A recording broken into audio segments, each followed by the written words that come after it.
On September 12, 1925, Olathe, Kansas would host a world championship. It was not a baseball game, not a boxing match, not a horse race. It was something much more important and critical to Olathe's future. It was a championship bricklaying competition that would set a world record and build a road that would alter Olathe's future forever.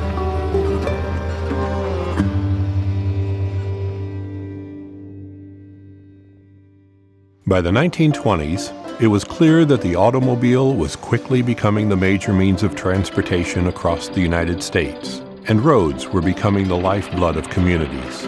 Keeping pace with the evolving technology of the car by having good roads was a paramount concern for civic and political leaders. Olathe was no exception. In those days, the main route between Olathe and Kansas City by car was just a dirt road. It was often so muddy and rutted it took hours to travel. The leaders of Johnson County and Olathe knew that this road was Olathe's route to progress, and if it wasn't improved, the town would quickly fade. The fact that Olathe is the county seat of Johnson County and the highway coming out of Kansas City came through Olathe, that was a major artery that connected those two communities. Had that road been paved someplace else, who knows where the county seat may have been diverted to, or which towns may have grown up at the expense of Olathe. Officials gained state and federal assistance to pave the road, which would eventually be called the Kansas City-Olathe Highway. In the days before sophisticated construction, manual labor paved these roads, men arduously laying brick by brick using only their hands. September 12, 1925, was chosen as the day to celebrate the completion of the highway. On this day, the final bricks would be laid during a bricklaying competition. Like a boxing match, bricklayers challenged each other across the region and competitions were arranged. The stakes were more than pride. These events drew thousands of spectators and would not only help the bricklayers keep or obtain work, they also helped their employers secure contracts as they could boast their champion bricklayers. At 8 a.m., the two competitors lined up back-to-back near what is today Olathe North High School. One was James Garfield Brown, and the other was Frank Hoffman.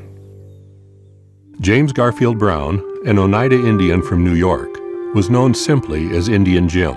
He was born in 1880 and attended the Carlisle Indian School, where he claimed to be a football star. No one knows how this Native American acquired his skill at laying bricks, but his ability was summed up by one Olathe newspaper. He has made an art form of what other men always have regarded as drudging labor. By the 1920s, Indian Jim was paving roads all over the state of Kansas, places like Baldwin, Liberal, and Goodland. Jim was known as a kind, well-mannered man. Willard Ransom's father was Jim's employer and remembers Jim on many family outings. He was fun to be around and good at anything he did, Willard recalls. But there was a reason Jim spent so much time with the boss's family. He would drink so much during the weekend that he could not work the following Monday. Willard's father made him stay with the family to ensure his speedy bricklayer was sober and ready to work. And work Jim did as he paved most of the new Kansas City-Olathe Highway, over 6 million bricks.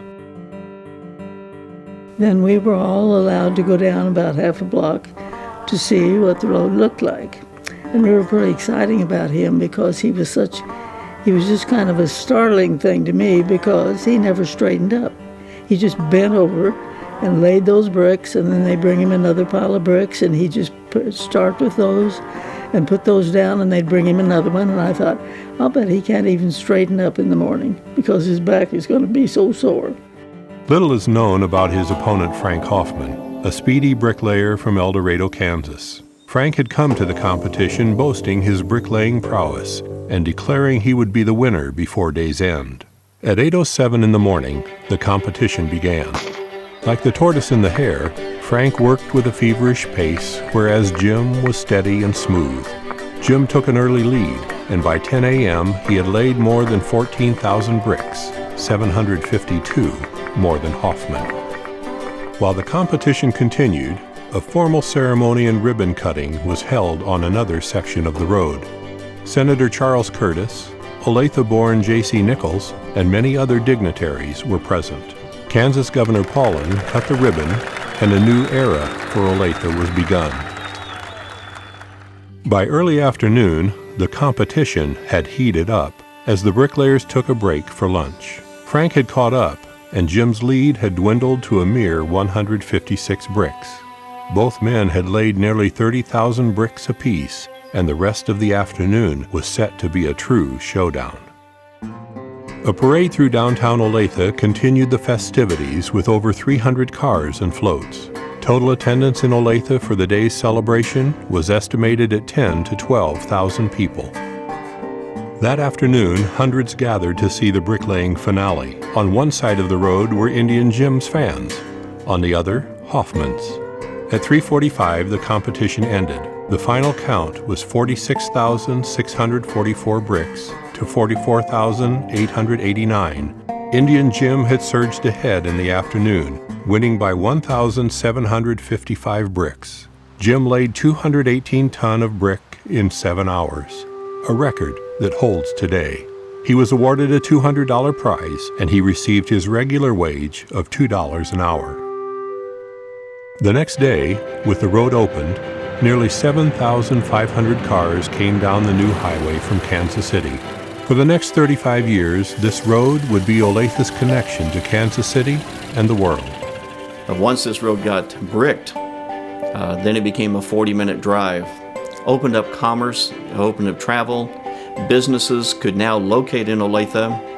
People could drive into Kansas City and back, but more importantly, people could come from Kansas City out to Olathe, shop Olathe, enjoy the different activities and events that were available in Olathe. When I-35 opened in 1961, progress had once again moved on, and the Kansas City-Olathe Highway became just another road. In Kansas City, the highway's other end can be seen today as a short street near the KU Medical Center, known fittingly as Olathe Boulevard. In Olathe, the old highway is known today as Kansas City Road, and its straight path to Kansas City and its role as a part of Olathe's progress is forever gone. In the early 2000s, the city of Olathe began a series of improvements to Kansas City Road, covered for years by asphalt. The section of road that held the competition was torn up. The final bricks Indian Jim laid were dispersed or discarded. Indian Jim met with no better end than the bricks he paved to Olathe. In fact, no one really knows what happened to James Garfield Brown. Jim was last seen in Oklahoma in 1931 as an unemployed drifter. Whether this was the result of his alcoholism, the Great Depression, or progress, Indian Jim, like competitive bricklaying, disappeared into history.